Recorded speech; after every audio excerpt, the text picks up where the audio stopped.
Morning. Thank you, thank you. This is delightful. Yeah, beautiful. Yeah, I know. We will.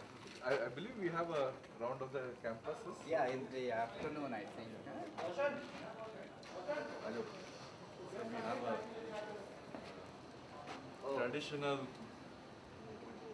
Thank you. Traditional reception, huh? Nice. Very nice. Nice feeling. Ah.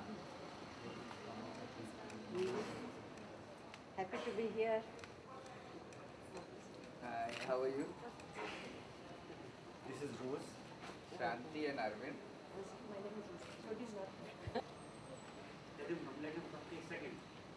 Transfer fine. No, we can go to his office. You can go to his office. For the UPES distinguished lecture to be delivered by a very renowned and celebrated chemical engineer, Professor Arvind P. Kudchadker, FNAE, Professor Emeritus, IIT Bombay. We will begin this important day by offering our prayers to the Goddess of Knowledge and Wisdom by singing the Saraswati Vandana. May I please request all of you to stand.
Please put your mobile phones in silent mode.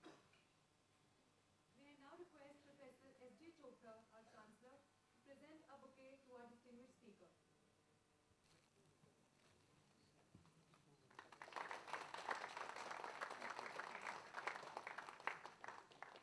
Thank you, sir. May I now...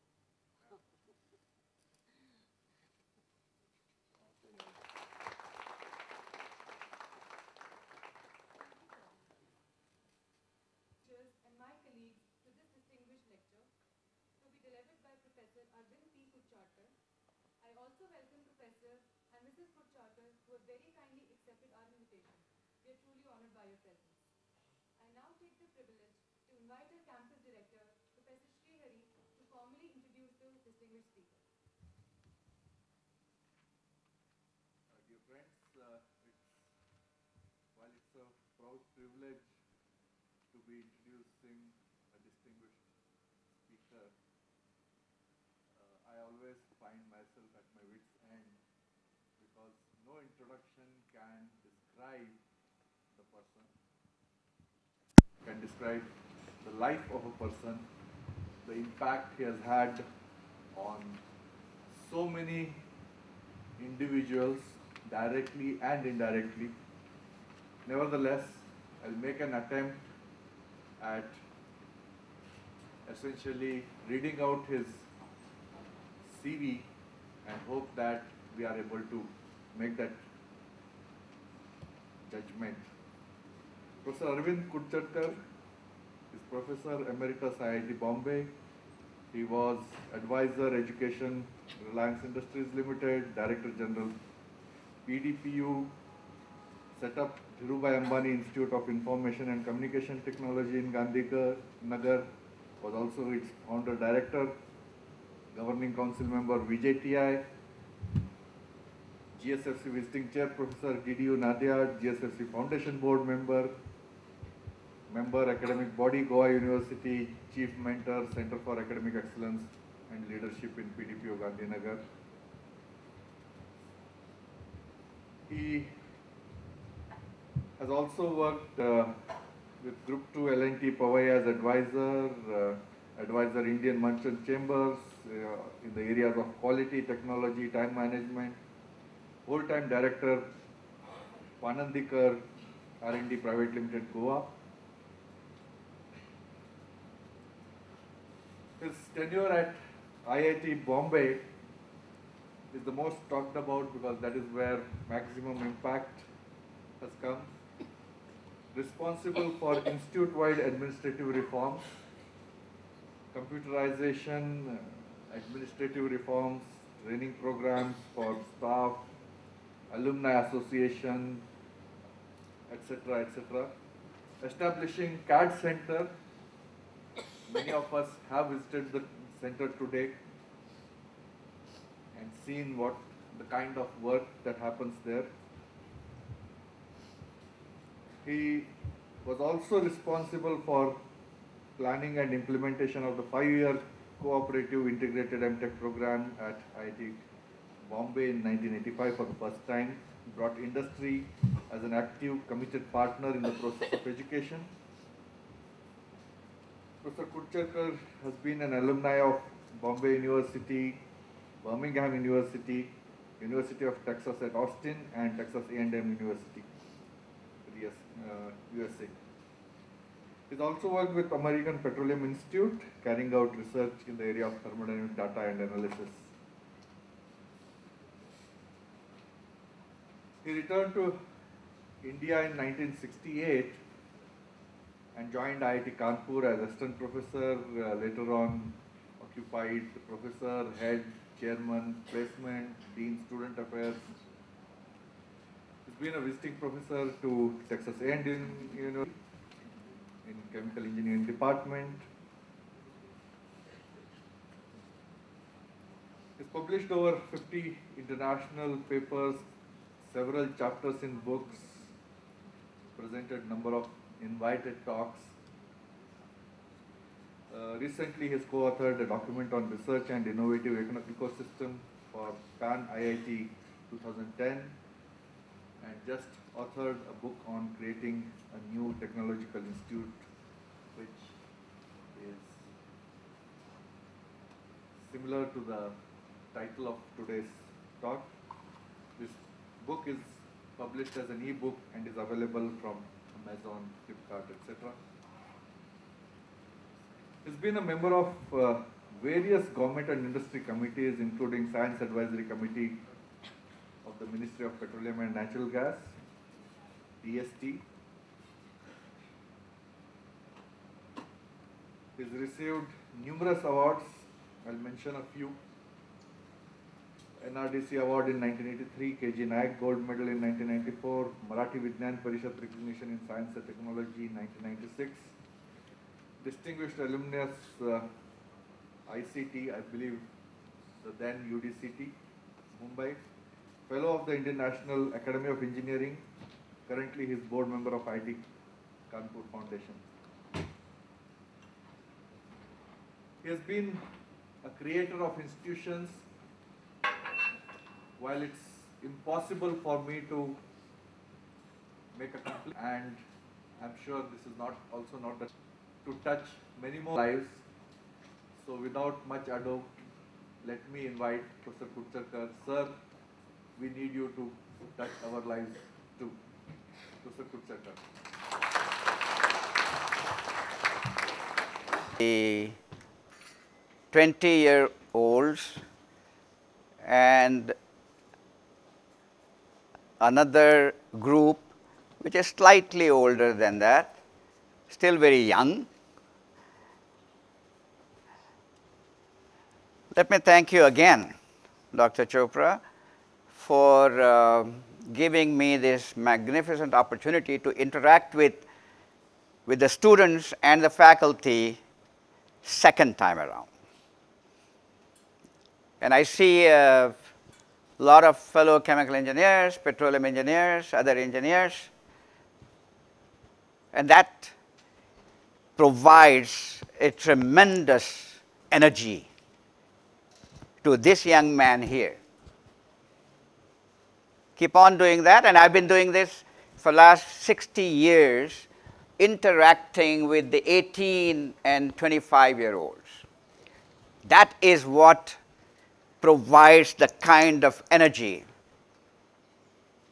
You provide the energy, and my association with students have been the best since my IIT Kanpur days in 1968.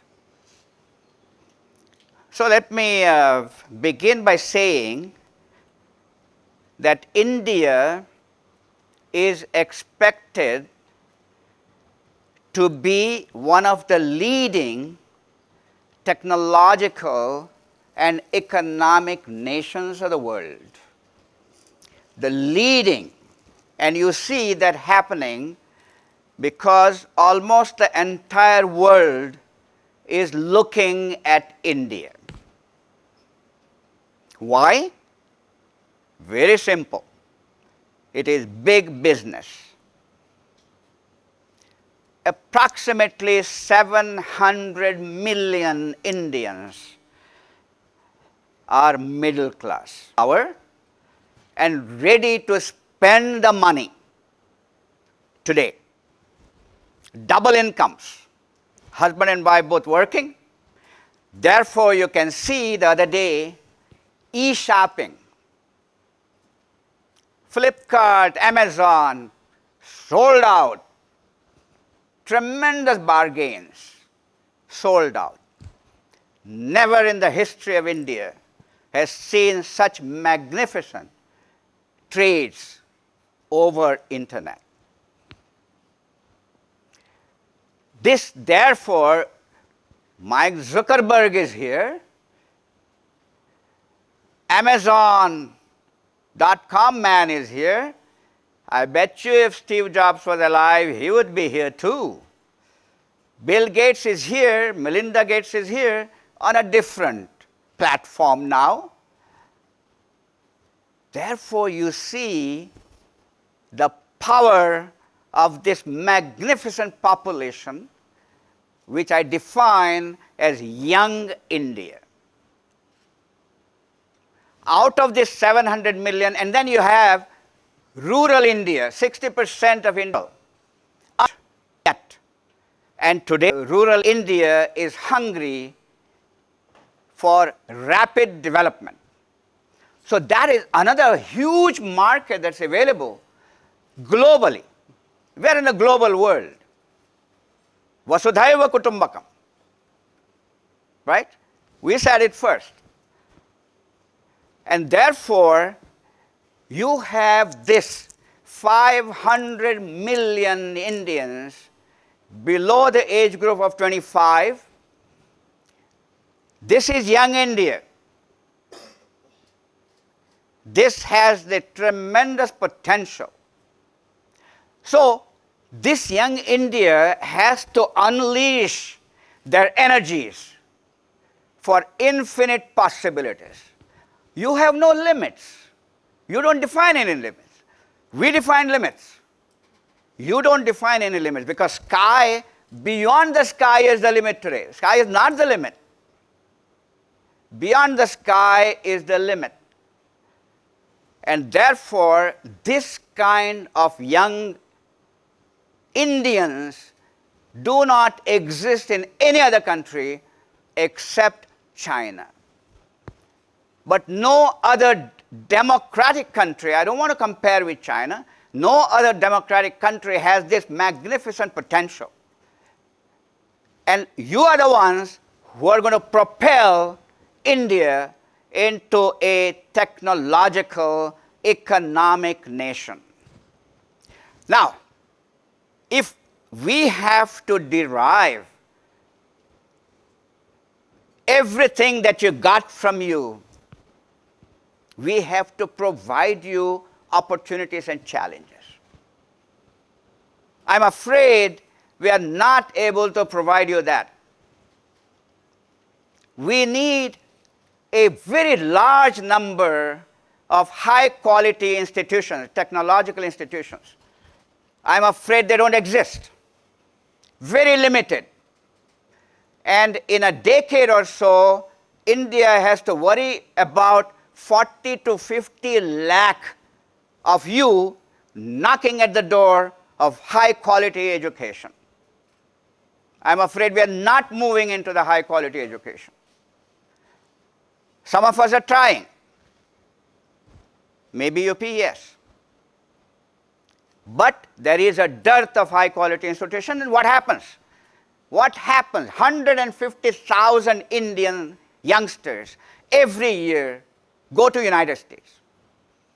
Out of that 150,000, very large number are going for undergraduate education, draining India's foreign exchange to the tune of $4 billion a year. $4 billion a year. In my time, in our time, when we went abroad, we all went for higher education, a master's, a PhD, on assistantships. We didn't spend any foreign exchange. We sent back money. So, if only we could provide high quality education in this country, a lot of you will not go abroad. But I'm really not worried about those who go abroad. I'm worried about you. I'm worried about those very large number available here. So, how do we now create our onus? Our challenge is, how do you create these centers of excellence, very high quality institutions in this country? That is the focus of my book. What I've tried to do is to package my experiences, superb experiences of IIT Kanpur. That is where I was a young faculty member, challenged, given the freedom, intellectual freedom. If anybody wanted to know what intellectual freedom is, you should be like me in 1968 at IIT Kanpur.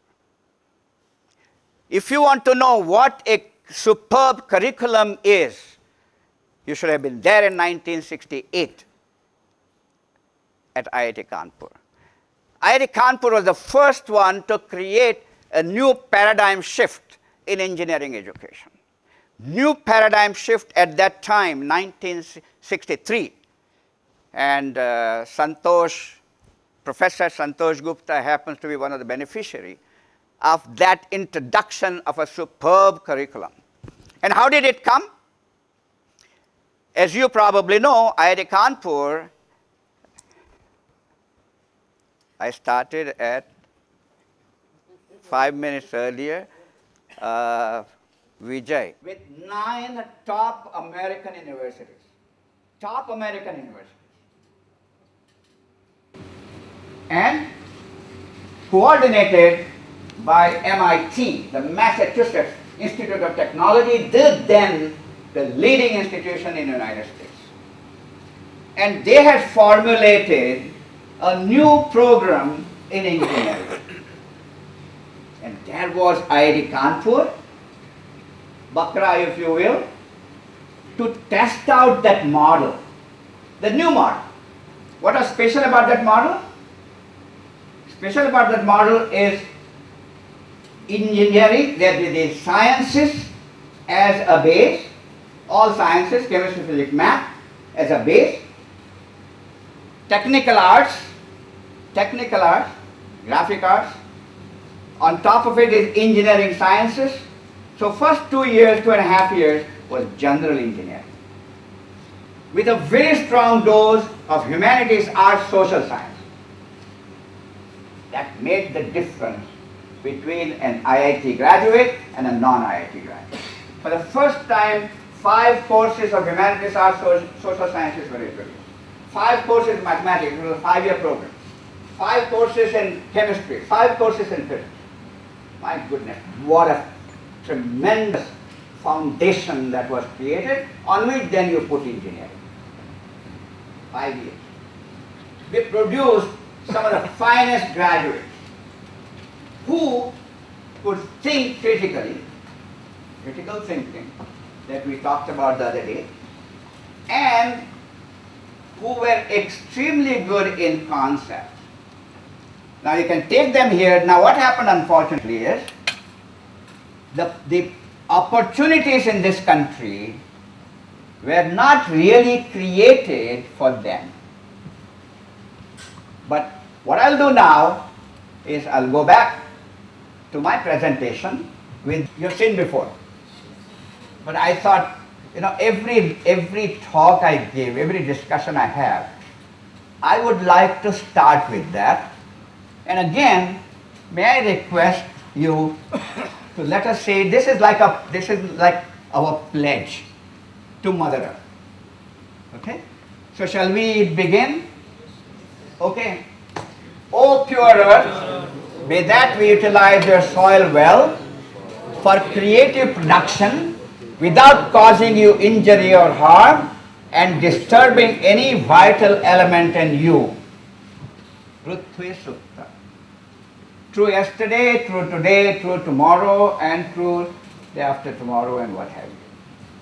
And it was wonderful that when I asked what is the significance of this for you, one of the students gave 2 beautiful words: sustainable development.